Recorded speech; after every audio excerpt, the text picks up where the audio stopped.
Here's Neymar now, Cavani is there, Balotelli on the turn, quality. Kalufa Kamano, oh what a strike! An absolute beauty from Florian Thauvin. Kylian Mbappe wraps it up. Bonjour et bienvenue, welcome along to the latest edition of Le Beau Jeu, the podcast dedicated to this fantastic league that is Liga. Coming up in this week's pod, the champagne is still on ice in the capital as Paris Saint-Germain are brought down a peg or 5 by Lille. Bruno Genesio says he's jumping ship as Lyon plunge into stormy waters. Marseille and Saint-Etienne both enhance their European chances. And there's a sorry episode in Dijon as racism rears its ugly head in Ligue 1. Joining me this week on the pod, I have Robbie Thompson, who was in Lille last night thinking he was going to be interviewing some very happy Paris Saint-Germain players about their latest title conquest. It didn't happen, but how are you, Robbie? That's right. I'm very tired and looking forward to talking about Lyon's woes and miseries this morning. David Crossan is also here. How are you, Dave? Very good, Matt. Always good to have Dave on to talk about former Newcastle players, but not only, because he knows everything there is to know about Ligue 1, as does Armel Tanguy, who made a very solid pod debut a couple of weeks ago. You may have caught that. Armel is back. How are you doing, Armel?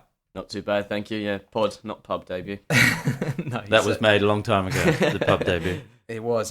Now, we're going to start by talking about, I think, the biggest topic, the most important topic, and sadly it's not really to do with football. It's to do with an incident that happened in Dijon, where Amiens were playing away from home, and their captain Prince Guano put the ball out for a corner, heard some monkey chants behind the goal, and Prince Guano went and confronted the individual and said to him, "What on earth are you doing? Will you do that to my face?" This individual incredibly did continue doing monkey chants to his face. The players all came across in protest to speak to the officials and the two managers. The game was delayed for 6 minutes while the individual was taken away and is going to be prosecuted.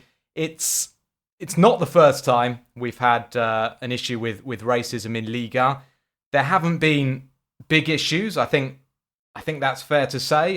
There was an issue last season in Dijon with Mario Balotelli getting abuse.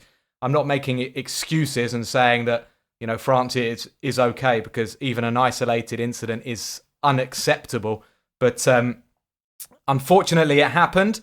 The league immediately made a statement in France and have said, of course, the league condemns the racist insults that occurred and wishes to show its support to Prince Désiré Guano. The French league is very active and very determined to try to stamp these issues out. They've had an agreement for some time now with the LICRA organisation, which stands for International League Against Racism and Anti-Semitism, and the LFP have said that they will study the next legal steps to be taken in this case. Now, guys, it wasn't nice. Is it a case of there's so much going on around Europe at the moment? Issues in England, issues in Italy. Do the French league, do the French authorities need to take an important stance? Well, I think there are several things to take into account about what happened on Friday night. The first is that this, and not to excuse it, as you say, Matt, it was an isolated incident with one nutcase who clearly just was frustrated, lost it, and he was drunk as well. And not that again. That doesn't excuse anything. But we're not talking about 50 or 100 or 150 people in a stand all getting carried away and racially abusing a player. The other important point is the reaction. There's been no burying the head in the sand. There's been a united front, whether it was on the pitch as soon as it happened, by the referee, by the players, everyone involved, and the league afterwards, and the whole French society, which has said this is unacceptable. This cannot happen in a football stadium or in French society. The offending person was removed from the stadium, immediately charged. Prince Guano spoke very eloquently about what happened to him and how he felt on the pitch as well, and just saying he couldn't believe it, and that he was all about saying, look, the important thing now is that we learn from this. And I think that has been the most positive thing, the fact that the French league works with supporters and with society. A lot of the clubs work as well in trying to change ideas around football and make this. And let's try and turn this, you can't turn it into a positive thing. It wasn't a positive event, but the reaction has been very positive. Football has a massive role in tackling racism, and I think when France won the World Cup in 1998, people rather naively assumed that that was a symbol of racial harmony, that in France it was known as the team of the Black Blanc Bleu, as the people of Arabic ethnicity, the whites and the blacks came together to win the trophy for France. But then 4 years later, you had Jean-Marie Le Pen in the second round of the presidential elections. And of course, 2 years ago, his daughter, Marine Le Pen, got 10.5 million votes in the second round of the presidential election. So you can't dissociate football from society, unfortunately. No, and the most astonishing thing, if I can just say, the thing that keeps coming back is this person, if he's at a football match, should be a football fan.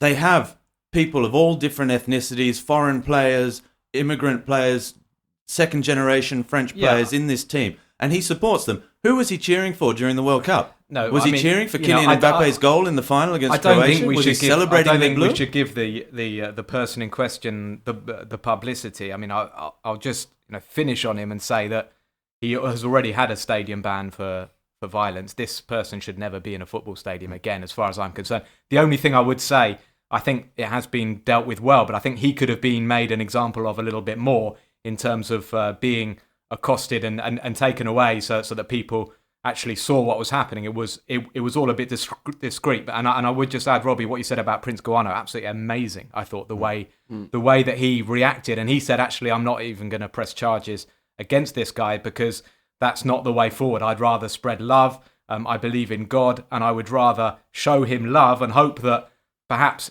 he learns from it and teaches his children differently. And we have spoken to the league. I mentioned to the fact that the league are in association with Lycra to try to stamp this out. They're also working closely and have been for some time with the clubs to try to educate the respective fan bases. And I think that goes to the crux of the argument. It's education ultimately, isn't it? It's making people realise that doing this, it's totally wrong. But it's completely stupid, irresponsible, etc. And hopefully we are moving in the right direction now. I think the only thing that I'd like to say to this, obviously condemning that idiot's actions, but firstly, the reaction from Prince Désiré Guano was brilliant, but as is the problem in every country, in every league where this has happened in recent times, it's a problem in society that's just happening at football matches, and hence why the education side of things is so important in moving forwards. Now, we are going to move, of course, on to what happened on the pitch rather than in the stands this weekend. And, of course, we are going to start at the Stade Pierre-Mauroy, where the scene was set second against first. Paris Saint-Germain, though, 20 points clear, avoid defeat, and they would be crowned champions. Let's see how it went with Robbie Thompson. His ball in, it's not a bad one, and it's an own goal. Thomas Meunier. Jonathan Ikone, the former Paris Saint-Germain player, with the ball in from the left wing. Thomas Meunier saw it very, very late and couldn't react in time. And now the break is on. Lovely pass from Ikone for Pepe. Is this the chance? Nicolas Pepe makes it 2-1. His 19th goal of the season. There's the little pass from Ikone again with Bomba's shot. And that's 3. Jonathan Ikone again with the pass. And Jonathan Bomba with his 11th goal of the season. The ball in, the header. Oh, and they've scored again. And it's the Brazilian youngster Gabriel. Unbelievable. Paris Saint-Germain imploding here. The header. It is 5. The captain, José Font. Well, this is unbelievable. Paris Saint-Germain, who were on track to set a record points haul to equal the fastest ever Ligue 1 champions in a season. And they are being taught an absolute lesson here at the Stade Pierre-Mauroy. Lille 5, Paris Saint-Germain 1. Well, Robbie, absolutely incredible. Paris Saint-Germain conceding 5 goals in a league game for the first time since 2000. It was quite a night. Tell us how Lille did this, because I think above all we need to. Of course, we'll talk about PSG and what went wrong for them, but we have to give this Lille side credit. They've been astonishing this season. Well, I always said in recent weeks that Lille are a side that can go all the way to the Champions League. Yep. Yeah. I Our was listeners can trying have to a- work it out with Armel just before. What's the opposite of the kiss of death? Because that's basically what I did to Lille and Lyon. The slap of love? Or? Yeah, something exactly. Yeah, let's be really negative, and Just and too they've turned it positive. around. They were impressive. I don't think there was anything revolutionary or perhaps surprising about how Lille played. We know how they played. The most surprising thing is perhaps that they were able to do it. But as a Paris Saint-Germain supporter, which I am, I think there are very clearly reasons already. Paris Saint-Germain, you take out 3 players plus 4 players with Marquinhos, who is a defensive player. You lose Thiago Silva in the first half, who's your captain and most experienced defender. At the back, you had Kimpembe, Kerrer, and Dagba, a right back who's started 8 games or 5 games in Ligue 1 for Paris Saint-Germain. So there's inexperience at the back. Then you lose Meunier. Then you have Juan Bernat sent off. So you're down to 10 men. It's 1-1. You score an own goal to open the scoring for the opposition. The red card for me, yes, it's a red card. He held his arm. But it's a soft red card. So Juan Bernat was sent for off Juan Bernat. for just tugging back Nicolas Pepe. For holding his hand, which he did do. There's letter of the law. It's a Holding red his card. hand. And then start of the second half, Thilo Kerrer has an incredible chance from a free kick from Paredes to head Paris in front from 3 yards out, and he manages to put it wide. And a minute later, Lille score. So that's the scenario of the game. That's how Lille end up in front. Now, from that point, Paris Saint-Germain want to draw to win the title. So they keep trying to play football, a man down, with no defence at the back, just these kids. Well, Presnel Kimpembe, an excellent defender, World Cup winner. But things went against Paris, and then instead of trying to shut the game down and defend, they kept trying to play, and that was their mistake. That was the error of the team, and they concede, 5 goals. While we're on the excuses, I'll just It's an interpretation I'll of what just add happened that on the the pitch. PSG president, Nasser Al-Khelaifi, was furious with the referee, as were a lot of the players. Certain VAR decisions, the sending off in particular. Thomas Tuchel came out and he wasn't so furious with the referee. He was more furious with his own club. He came out and said, I've had to cobble together teams, basically. He didn't say that exactly that, but he said, I've had 14 or 15 players. I don't have the players. We haven't replaced Rabiot. We haven't replaced Lassana Diarra. And he was really angry. I'm not sure how Nasser Well, this is Al-Khelaifi the third game in a row will where they interpret haven't that. had So their the 6 excuse, substitutes on the bench. Okay, nobody outside of Paris Saint-Germain, Robbie, is going to be feeling sympathy at the moment for Thomas Tuchel or for Paris Saint-Germain. Regardless of the absences, Dave, they shouldn't be losing 5-1 to anybody in Liga. We all like Thomas Tuchel, but most coaches would get criticism for being tactically naive. The way Paris Saint-Germain played into Lille's hands by leaving that much space in behind the defence. As they did against Strasbourg the previous week. Exactly. And regular listeners to the podcast will know that I'm not Jonathan Ikone's biggest fan, but I thought he had a very good game last night. I loved am his one through of ball Jonathan for Ikone's Nicolas big Pepe's fans. goal.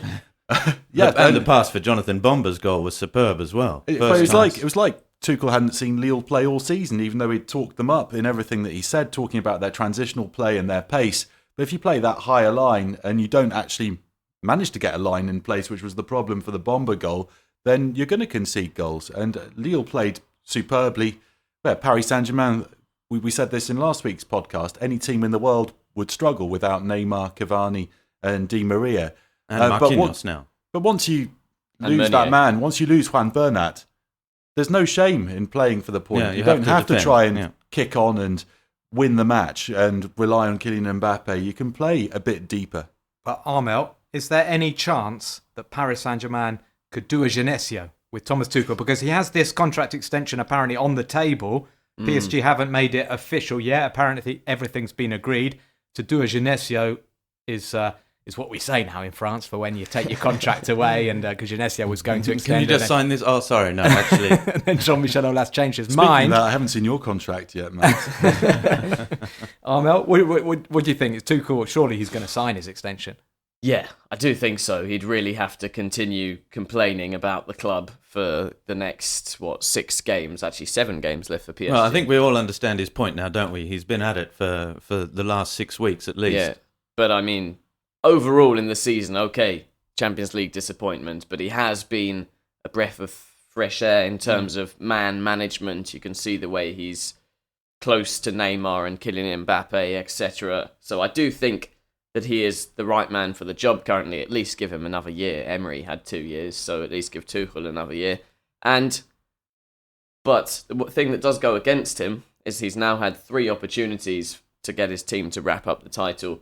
You look back to the likes of Laurent Blanc, give him one opportunity to win the title at Troyes, 9-0, they finish it. So has Tuchel got tactically, he's got things wrong, but man management might save him in terms of keeping his contract through to the next season. Yeah, but it's tarnishing PSG season, isn't it? Somewhat this kind of trying to get over the line, but Absolutely. I think there's every season, whether it was under Laurent Blanc, whether it was under Unai Emery, once the title was secured, which is not the case yet, there is this relaxation, whether it's subconscious or not. The players just take their foot off the gas, and there's no denying that has happened at the moment with this Paris Saint-Germain squad.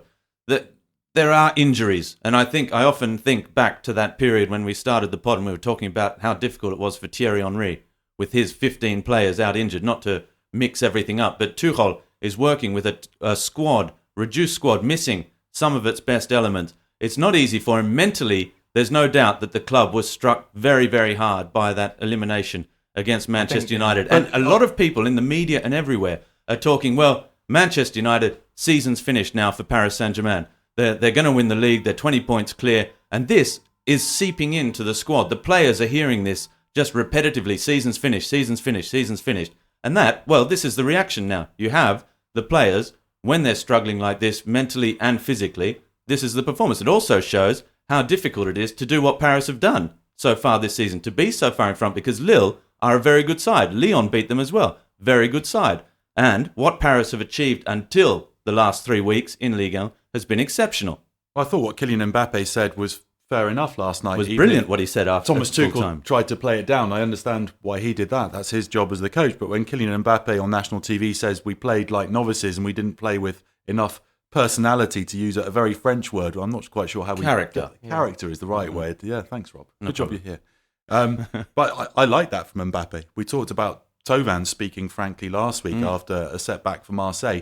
And that is what I want to see from a 20-year-old. I want him to be honest about his performances and the team's performances. Exactly. He said it was unacceptable to lose like that. You can lose a football match, but not like that. But I thought another thing Kylian Mbappe said for a 20-year-old shows great awareness and understanding. He was asked the question by the journalist at full time.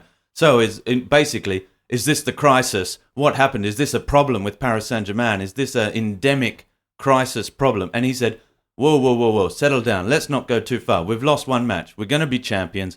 Yes, we were terrible on the pitch tonight. This is not a problem with the club. This is a problem with the players that played this 90 minutes. It's an off night, and Paris Saint-Germain should. But do Paris Saint-Germain have the right to have off nights? And one last thing from me on this. You're going to say Kylian Mbappe shouldn't have been on the pitch at the end of the match for the stamp, right? I'm going to say that there's a great line from the 1961 film The Hustler, where Fast Eddie says, the Paul Newman character, "You can beat me, but I'm still the best." Robbie, you've lost me. You've totally lost me there, but that's fine. Back to the football. I'm more comfortable there. Armel, we've got to give credit. I've just mentioned the fact that PSG can and probably will win the league, although we said that last week, but they probably will win the league away to Nantes on Wednesday night. If they don't do it on Wednesday night, if they lose again, then they host Monaco on Sunday. They'll need to get a point, and Lille will need to keep winning. PSG are going to win the league. Champions. They will be champions. We'll keep on saying that. And as Robbie's been saying all along, Lille will finish second. Exactly. Thank you, Dave. Well, exactly. I wanted to move the conversation on to Lille because they were sensational last night. It's been an unbelievable turnaround. They were in relegation trouble, big relegation trouble when Galtier took over in December 2017. They just about survived last year. A few shrewd signings later, Nicolas Pepe has stepped up as well this season. He's moved to another level without question. Armel, the turnaround has just been absolutely sensational. Perhaps the biggest turnaround in terms of a team being transformed in modern French football history. Absolutely. This was a club that last year looked to be sinking under new ownership that had big ideas but didn't seem to have the... And the Marcelo Bielsa effect as well. The Marcelo Bielsa effect, of course, which was part of that, Lille. bringing them down. And Nicolas Pepe, yes, he did score goals last season, but he's taken on such a huge role in the current campaign. I think he's now top of the assists chart too, as well as 19 and 10 assists, so level with 10, 11? Didn't he get 2 last night? Oh, 2, yes. Yeah, it'd be 11 free ahead of kicks, Savanier and Angel Di Maria now. There we go. You're So right. he's an example of, on the pitch, how far this team have come. Let's not forget also they were missing someone who'd have had great fun against Paris Saint-Germain's defence last night, which was Rafael Leao, someone that they signed as part of their development programme, signing these young players, who's proved that he is very much the talent they thought he was going to be this season. And his input, Rafael Leao's input, and of course Christophe Galtier, who I think we've mentioned before, didn't really believe he was going to keep Lille up last season. It's been an incredible season for Lille, and they've been a very, very entertaining team to watch, most of all. Rafael Leao, one of the players that Lille have said this weekend will be staying in the summer. Luis Campos, the sporting director, said that. However, Gerard Lopez, the club president, said that they will be likely selling 4 or 5 players, which is obviously slightly worrying news as far as Lille are concerned. That's how it works. That's how it works. The business Dave, who are the 4 or 5 that are going? I guess we all know that Nicolas Pepe will be going if they get the offer that they want for him. Yeah, definitely Pepe, and how they use the money they'll get in for him will be the key That's to their the key. next That's season, the because key. that's where the really big money will come from. You'd expect Thiago Mendes to move on, that he was close to leaving in January. And as for the other 2, well, take your pick. And they'll be tested by offers. And Kevin Malqui wasn't meant to go last summer, Celik, but the Napoli Turkish came right in. back. I was thinking of Celik. You've got to think about financially as well, where you're going to make your money. And that Celik, I think they bought for 2 million or 2.5 and million. they obviously think Leao will be probably worth a lot more in a year or 2. Leao is than he also now. very complicated, because Leao is his contract is being looked at by FIFA, I think, because he cancelled his contract with Sporting Lisbon after the players were attacked. Lots of players left. Gelson Martins is another one who left Sporting somewhat under a cloud when the players were attacked by fans. So they all left for free.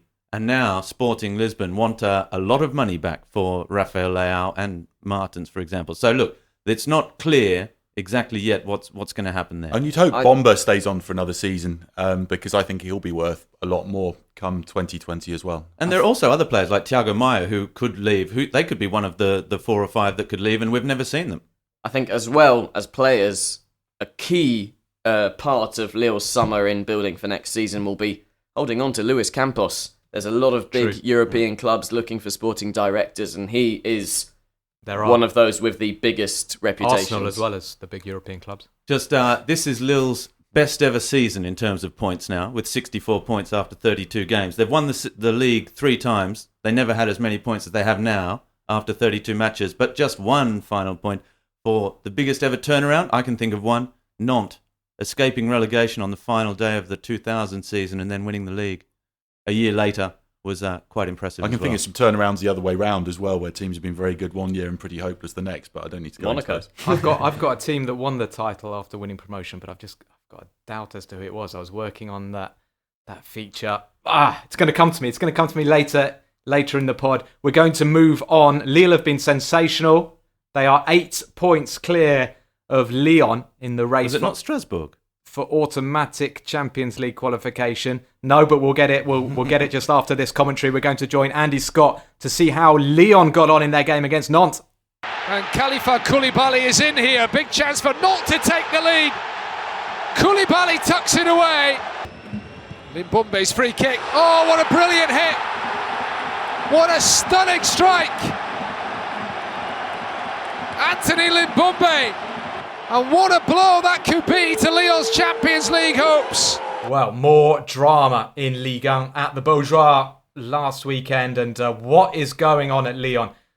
3 defeats in quick succession. They crashed out of the French Cup in the semi-finals at home to Rennes. They lost at home to Dijon. They've now lost away to Nantes, who were almost as bad in terms of their form as Dijon have been of late. Bruno Genesio was a couple of weeks ago on the brink of signing a contract extension.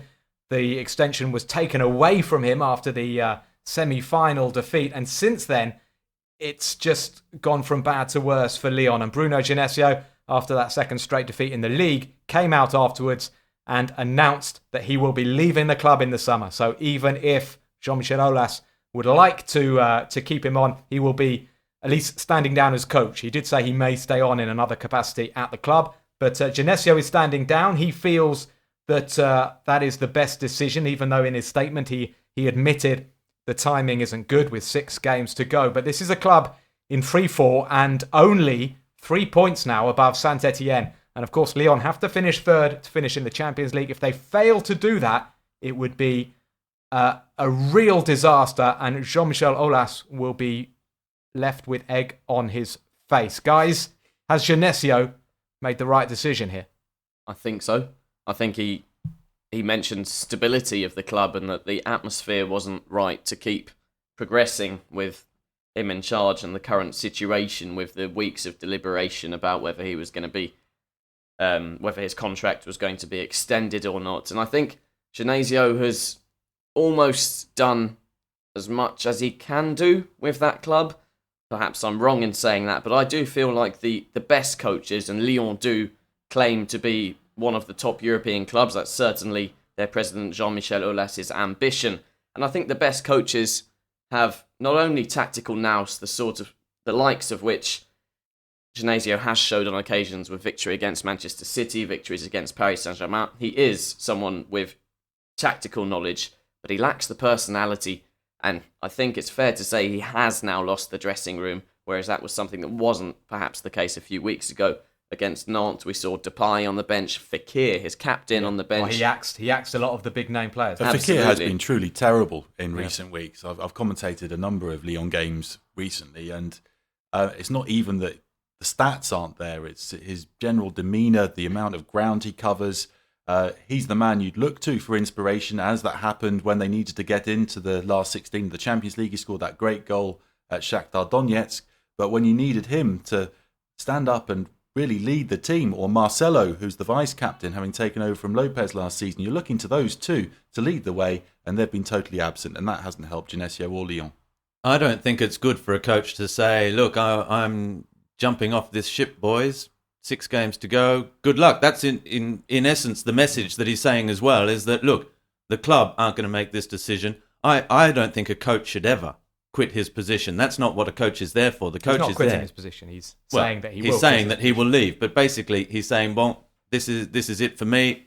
Game's up. How are the players meant to interpret that? When they lost to Dijon, you said, well, that's the players voting with their feet on the pitch that they don't want Genesio to stay. At least now they don't have that excuse. That the players have to play for themselves, they have to play for the club, they have to play for their future moves, because some of these players are losing some credibility, they're losing some value as well before it comes to the summer. Even Ndombele, and I know we're all admirers of Ndombele, that there's more and more being said about him, about how he's not a talker on the training ground or on the pitch, that even he's admitted that sometimes he finds it harder to motivate himself to run when they play against teams like Gangon than he does when he plays against the big teams in the Champions League or in the top league and matches. Well, that's another thing that a player should never, ever say as well. Very important news just in. I've just had a brainwave. It was Monaco who won the league in 1978. Oh, and the year after they won promotion, with Roland Courbis in their defence. And yeah, I would say that was the biggest sort of turnaround in fortunes, even bigger than Lille. And a little segue there, because I want to talk about that sort of era. 1981, the last time Lyon had a foreign manager, it was Vladimir Kovacevic. Sorry, it was before my time. Do they need to go foreign? We've talked about Laurent Blanc. He's one name that has been linked with the role. Reports that Jose Mourinho was spotted at Lyon's airport. That made Bruno Genesio laugh. Other names being linked: Hervé Renard, Marcelo Gallardo, the River Plate boss as well, who's very well known in French football already. What is next? And also, but this is not an argument for me whether you go a foreign coach or not. Why wouldn't you go a foreign coach? Why is this an argument if for, he's a good for coach, people? he's a good for coach. a national team, I can understand this argument. For the national team, I want a French coach, but for the club, they've had foreign players, they've got foreign supporters.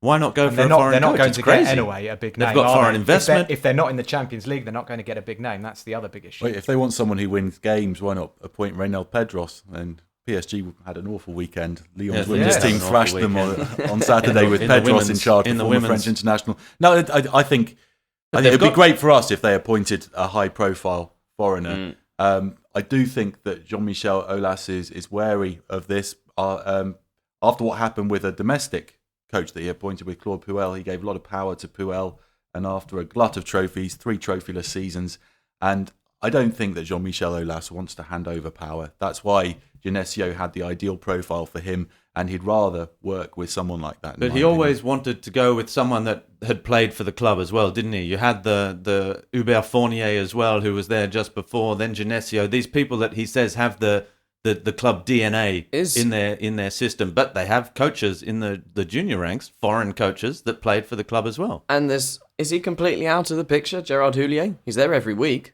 He's someone that's won titles with the club before. He's an advisor to the president an at the ambassador moment. for external affairs, I think. Yes, but what about Chris and Casapa? They're both in the coaching ranks, in the junior ranks.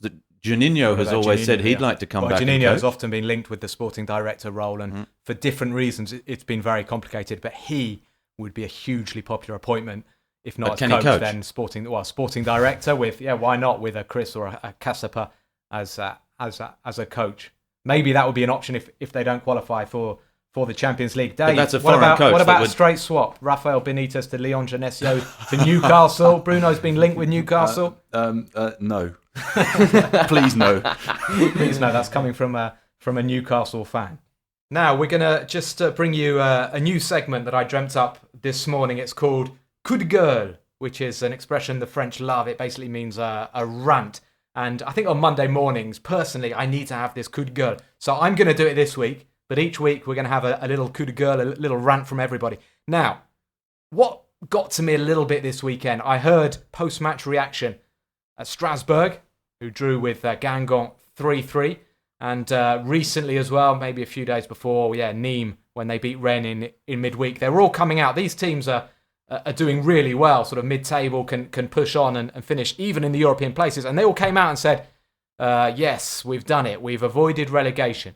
Now, I think this is a really kind of French thing. And it was born when Giroud was in charge of Auxerre for all those years. And Giroud would just do miracle after miracle. He'd have this tiny little Burgundy village competing with the big guns of French football, and they'd be third in the league, and they'd have 40 points by Christmas, and Giroud would say, well, we're happy, we've achieved our objective, and now, we've done it. We've avoided relegation. And he'd do it with a little glint in his eye, knowing full well that they were going to push on and compete for the title. It was a little bit tongue-in-cheek, wasn't it? I mean, they'd be in the semi-finals of the UEFA Cup, and he'd be saying, well, we've survived. But now it's serious. I mean, anybody watching Ligue 1 this season knows full well that Guingamp, Dijon, and Caen are going to finish in the bottom 3. Nobody else is. These teams are struggling horribly. Certainly Nîmes and Strasbourg shouldn't be even mentioning relegation as far as I'm concerned. They should be looking up, onwards and upwards. So no more, well done, guys. We've saved relegation.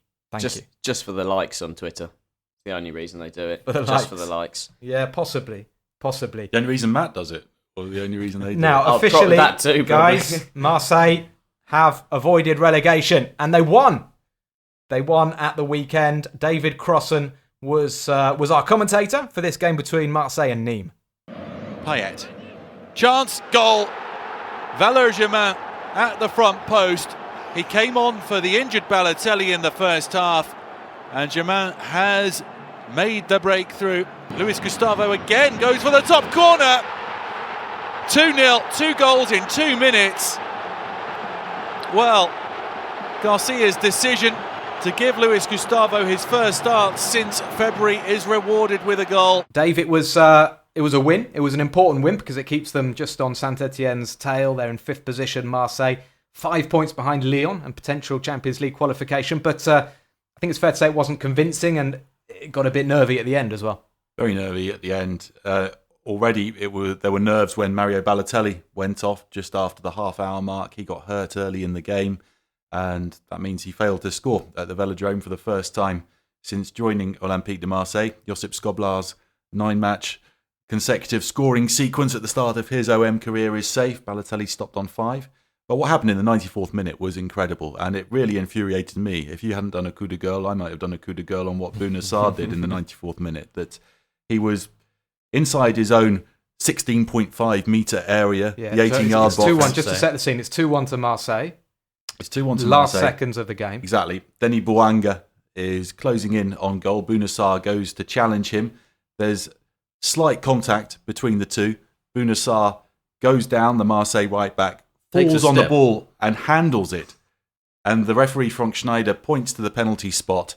Eventually, this is overturned on a VAR review as Schneider goes over to look at the screen on the halfway line and decides that there was enough contact between Bouanga and Sarr for it to be a Marseille free kick. Sarr ended up laughing. I am sure that Rudy Garcia had words with him afterwards. But it's something I remember from watching Italian football in the 1990s growing up in Britain, and it infuriating me. I mean, Paul Ince, the English midfielder, went to Italy, and within a week, every time that there was the slightest bit of contact, he'd fall on the ball and handle it. Dimitri Payet does it quite a lot for Marseille. He did it before setting up a good chance. But it's the referee. I mean, for Payet referees have a tough job, but they seem to blow systematically, don't they? Where as soon as the defender falls over. I mean, if, as Dave said, if I was Rudy Garcia, my word, I would be having words with Bouna Sarr. If that you cost your team 2 points there because he can clear that ball. He takes a step after the contact before going down and falling deliberately with his hands, grabbing the ball. He could have cleared it and then asked for the free kick or said, what's going on? You don't do that in your own penalty box at 2-1 when you're trying to stay alive in Europe. Risk assessment, Bouna. You're in your penalty box. Dimitri Payet did it, created a chance. He was in Niem's half. This was his own penalty box. Yeah, no, it's madness for a defender. And it would have been, look, not as a Paris supporter, but look, it would have been just incredible if that penalty had stood, and Savanier is a master from the penalty spot as well. I watched that game actually. I mean, he's really impressive. He's very impressive. I read an article about Teji Savanier, who is. We should have a chat about him one day.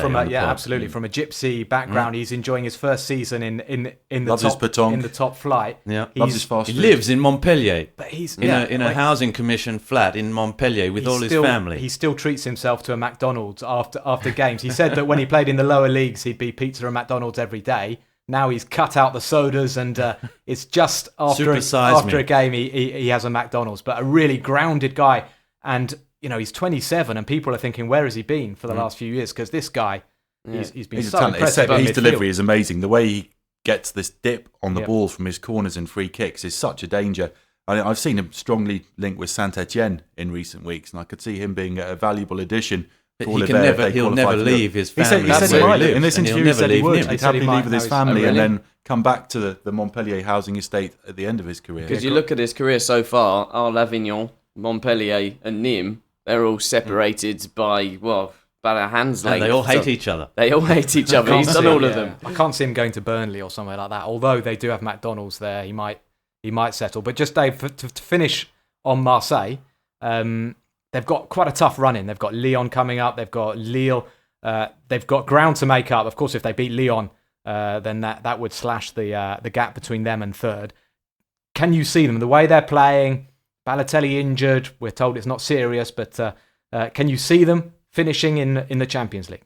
I can't see them finishing in the top three. No, Matt, but they're not playing with the consistency within a game. That even when they win, it's going to be difficult for them. That they need a bit more solidity. The one thing that was really good out of Saturday was Luis Gustavo re-emerging from a couple of months of not being a starter.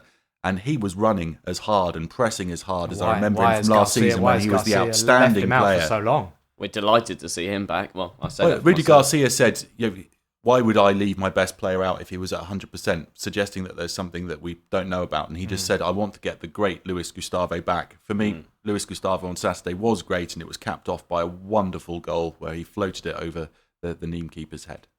Matt, you said just before that if Lyon don't qualify for the Champions League in that top two, it would be an absolute disaster for their project. Well, where does this leave Marseille? Because if Paris Saint-Germain don't win the French Cup final, 5th place does not qualify for the Europa League either. Rennes will be in the Europa League. Marseille might feel it's better to have a season without the Europa League. That's a different debate. No they've club done will all ever tell you it's better that we don't qualify for a European tournament. Chelsea might when they won the title a few years ago. No, that's not possible. Story. Not I think possible.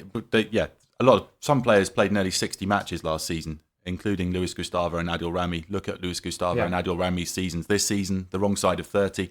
It definitely has an impact. I think there's a point. Robbie is shaking his head in disgust at us. So we're going to move on and stay in the European battle. I had a lovely Sunday afternoon in the sun commentating Saint-Etienne against Bordeaux. What a stadium, the Stade Geoffroy Guichard. It was absolutely bouncing on Sunday night or Sunday afternoon. The game was not great in the first half, but there was an incident actually, a little bit like Bounassar. I just wanted to mention it, but a far more experienced defender, Loic Perrin, got himself a bit isolated up against Yann Caramo on the wing, and he slipped over, and Caramo was going to be away, and Perrin stuck his arm out, grabbed it, and sort of just basically... But he wasn't in his own penalty cheated, box. but did it quite intelligently. Risk because assessment. Otherwise they were in trouble. But it was actually another defender who made the headlines for Saint-Etienne in what was an impressive 3-0 win against Bordeaux. It is 3. It's Debuchy at the double. The former Arsenal man prodding home. It's his 8th goal in Ligue 1 since he returned, joining Saint-Etienne last year. But Saint-Etienne are very much on the up. They move back into 4th position. They are only 3 points behind their rivals Lyon. 3 points off a possible Champions League qualification. Yeah, Mathieu Debuchy with 2 goals and a really strong performance. And just watching that game, commentating that game, it was hammered home to me just how his professionalism and his serious attitude. You know, forget the goals. The goals, yes, he's scored 8 since he moved to France in January of last year. Only one defender in the big 5 European leagues has got a stat to match that, Sergio Ramos. So Debuchy is in good company. But his attitude, the way he's 100% for every challenge, for every header, I think it rubs off on the young players around him. He got a kicking just before and looked like he might have to come off. And that's why Jean-Louis Gasset said post-match, it's a pleasure to work with players like Mathieu Debuchy. And he really, much like some of the other members of that Lille squad, he sprang to prominence a bit later than you'd imagine that players would make the breakthrough. He was very, very good at Newcastle, not so good at Arsenal, I'm led to believe. Hardly played. Yeah, two bad injuries as well. He was very good at Lille. Won the league at Lille in 2011. And can I also add that Sergio Ramos takes penalties? Mathieu Debuchy doesn't. Yeah, and he scored important goals, Debuchy. I mean, absolutely. Was it a last-minute equaliser in the derby against Lyon? And he's suited to this system with the 3 centre-halves, gives him licence to get forward. And what it does do, and this would be amazing for Livers fans, that they've been the butt of jokes from OL, it's a touchy subject, about playing the Champions League on their games consoles at home and how they'd love to finish above OL and get the Champions League spot. You think Lyon are going to get even more sort of twitchy, seeing Saint-Etienne now just 3 points behind them. Robbie, what would it mean to have Saint-Etienne, this famous old French football club, back in the Champions League? They were finalists in 1976. They had the whole of France behind them in the 70s, turning around European ties against the giants. There's a real love for them, and their support is incredible. It would be amazing, no? It would be amazing for Saint-Etienne and their supporters. I'm not sure if they'd be able to really mix it yet on the Champions League, but let's not forget, they returned to Europe, 2 seasons ago. They were back in Europe for the first time since 1980. 4 or 5 years at least. It was going back that far. Galtier's Galtier teams qualified consistently for Europe. Yes, true. But and those scenes of them in Manchester when they played Manchester United, the fans on the road, it was fantastic. This sea of green. Look, it's great. They're an old romantic club. We don't have that much nostalgia and romance anymore in modern football. Yes, it would be great to see them back at the top table in Europe, but perhaps there are other French clubs. Yeah, but I know. You have to earn it. You have to deserve it. There's no point. Producer Ian is suggesting that, for France's coefficients, might be better to have Lyon in there. Certainly, Lyon have more experience. I mean, Marseille recently got 0 points, didn't they, in their Champions League group? Lyon this year have done well, but who's to say Saint-Etienne, with the culture of this football club, with a good manager, if they can provided keep John they reach the group stage, I think they do won't? as well as Monaco did. Monaco have only taken 3 points since they sold all their players. Since in they made the 2 seasons of semi-finals. Champions League football, since they made the semi-finals. You buy a couple of shrewd players. I do have one thing against Saint-Etienne, though, Matt. I'd love them to be able to add something more to that fantastic museum that is in the stadium. But one of the artefacts in that museum, you get a chance to take penalties against Stéphane Ruffier. And I swear I belted my penalty. It was heading for the top corner. It dribbled along the floor. Ruffier picked it up. And I could see him laughing at me. And I just didn't enjoy that at all. So I want to go back to Saint-Etienne and I'm going to beat Stéphane Ruffier. He's a big, imposing goalkeeper, though, Dave. I did that at the FA Museum in Manchester when we were there recently for our 2-0 victory over United. And I absolutely injured my quad taking the left foot. I wanted to leather it as well. There's something about taking on just a computer screen that really brings out all the anger. Robbie. It's that career I should have had, and I'm going to give it all now in this penalty against a computer. Dave, you mentioned Monaco and their disappointing recent Champions League campaign. They're still battling relegation. I would say they're one team that would be allowed to say, yes, we've avoided relegation when they do. I'm sure they will, because there's still a big gap between the bottom three. But they're struggling a little bit. They got on a good run of wins in the early days under Leonardo Jardim, but Armel was on hand to see them struggle. Well, let's hear what happened in the game between Monaco and Reims. Quarter of an hour to go. Lopez delivers. Camille Glick again. Well, that's 3 times he's come close from a corner kick, Camille Glick. And this might be the chance for Monaco now. It's Ronnie Lopez bearing down on goal. Oh, a second bite to the cherry. Was not enough for Ronnie Lopez. It is a much better point for the visitors than it is for Leonardo Jardim's Monaco. Armel, Monaco firing blanks. They've had, I'm told, 69 shots in their last 3 games, and they've only scored 1 goal. And that 1 goal came in the 94th minute against a team that were bottom of the table at kickoff. And the guy who scored it, Stevan Jovetic, went off with what looked like a horrible injury this weekend against Reims. It's a bit of a strange situation, because if you take Saturday's game against Reims, the first half was very open, very enjoyable, despite there being no goals. The second half was all Monaco. I don't think Reims really created a single chance. Monaco had shot after shot after shot.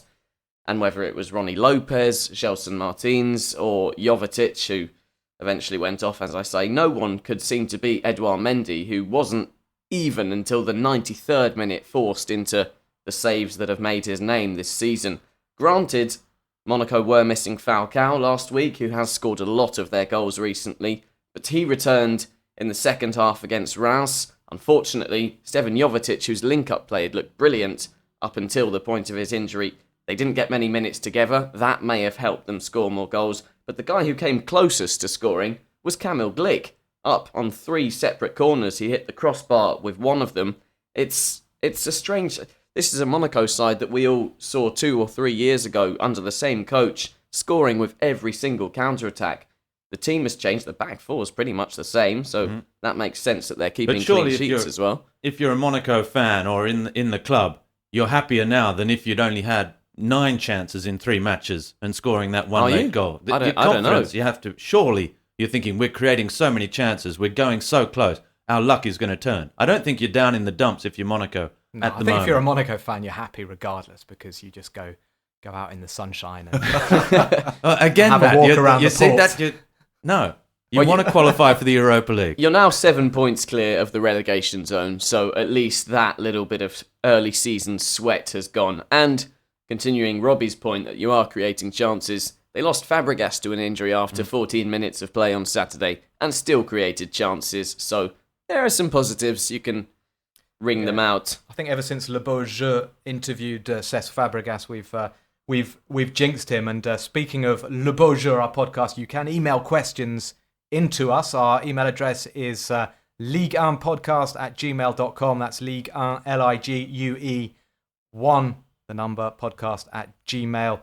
Dave, one of the heroes of Reims' season, he kept his 13th clean sheet at the weekend. Edouard Mendy, who has just launched his professional career at a fairly late stage, but this season, having helped them win promotion last season, he's been just absolutely sensational. I mean, certainly one of the best in Ligue 1. He's athletic, and I get the impression that in the summer he's liable to move on to one of the top 6 clubs in France. Well, Reims might finish in the top 6, so but you know what I mean. And no, I've been really impressed by him, and he's been helped by a very good defence. I really like their centre half pairing, and Abdelhamid, very terrific solid, player, fantastic terrific player. player. It's a back four. The 2 Belgians they signed this summer have both got Champions League experience, so shrewd acquisitions that no one really heard of, if that's the right way to say it. Abdelhamid is an intelligent guy. He started his professional career late as well. He's got a degree in finance, so knows how to use that brain of his. And Mendy is the surprise at the back, if you like, and he's the breath of fresh air. And yes, I agree with Dave. And what makes it more impressive that he's joint level with Benitez of Nice on the number of clean sheets is that Reims play a more attacking style than Nice. And, Only just. yeah, marginally, but definitely. No, they do, definitely. I agree. And that means that Mendy has had some work to do, and what he has done, he's done very well. Nice really have no attack whatsoever, Matt, despite having Saint-Maximin. True. No, but and Reims have some really good attacking players, but they play this kind of very compact game and then look to spring and hit on the counter-attack. Not Boulaye. Just to try to justify Not my always. point. Boulaye, Robbie's one to watch, is continuing to plunder in the goals, is he, Robbie? It was the one to watch was just also to tell his story, which is a fantastic story as well. And I did stress, I think, at the time, that he's not going to sign for Real Madrid this summer. He hit the post this weekend. We'll give him that. Guys, this weekend, Reims play host to Saint-Etienne. That's a big one in the European battle.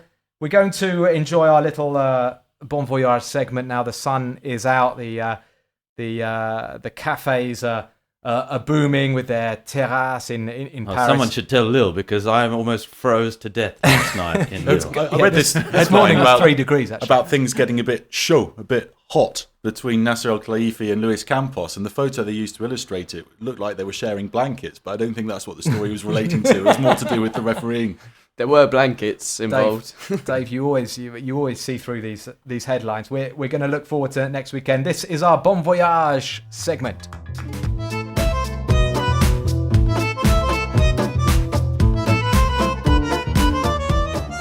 Now we're going to start with Armel, our sort of half Welsh, half English, half French, and 100% Breton journalist. Armel Tanguy, where would you like to go this weekend? How about a trip to Brittany on Friday? I think we'll get in touch with our producer Ian, who knows Didier Drogba very well, seen him a lot recently, and go and see his 2 former clubs in Guingamp and Marseille. Many reasons for this being a good fixture. It finished 3-3 last season. Guingamp just drew 3-3 this weekend as well. They're unbeaten in 3 at home to Marseille, having won 2 of those. They've got everything to play for. Well, they have to play now, otherwise they're going to get relegated. They have to try and win this. They've only lost 4 of their last 14 at home to Marseille in all competitions. And Marcus Thuram could seal his move to Marseille by rattling in a hat-trick. And a little word, you'll like this, Matt, as well, for Paul Scholes.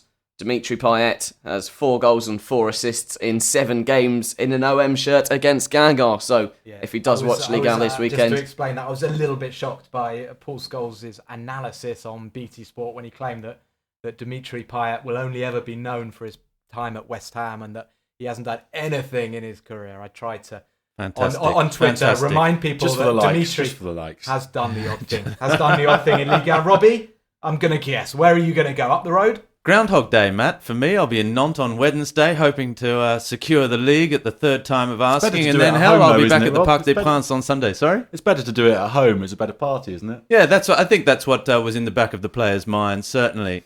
Having gonna missed lose the out at Nantes as home well. to Strasbourg.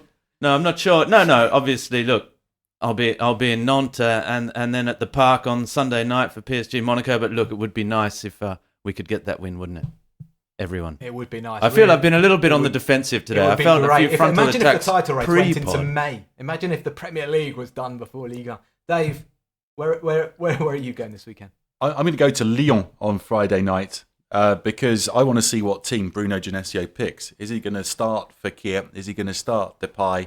How will the players respond to the tumult at the club? And how will the supporters behave? You don't need to go to Lyon you could just look at Twitter or Ligue1.com to find I could just follow your Twitter feed. But I'm going to go to Lyon for Lyon Angers on Friday night. Good food in Lyon as well. Good food town. You don't eat better anywhere else in the world, I would say. Absolutely. Bold claims. Top notch, the centre of Sydney barbecue. gastronomy. Go to Lyon and have a canal. Have a canal. Yes, it's lovely. Guys, before we get bogged down in the food talk, I think we should liberate our listeners. We hope you've enjoyed episode 7 of Le Beau Jeu, and we very much hope to see you again next week. From Robbie Thompson, David Cross and Armel Tanguy and me, Matt Spiro, it's time to say au revoir et à bientôt. Au revoir. Au revoir. Oh, the pass is brilliant for Pepe. That's over. Saint-Etienne has surely won it in the 89th minute. Payet. Oh, what a goal. And Kylian Mbappe wraps it up.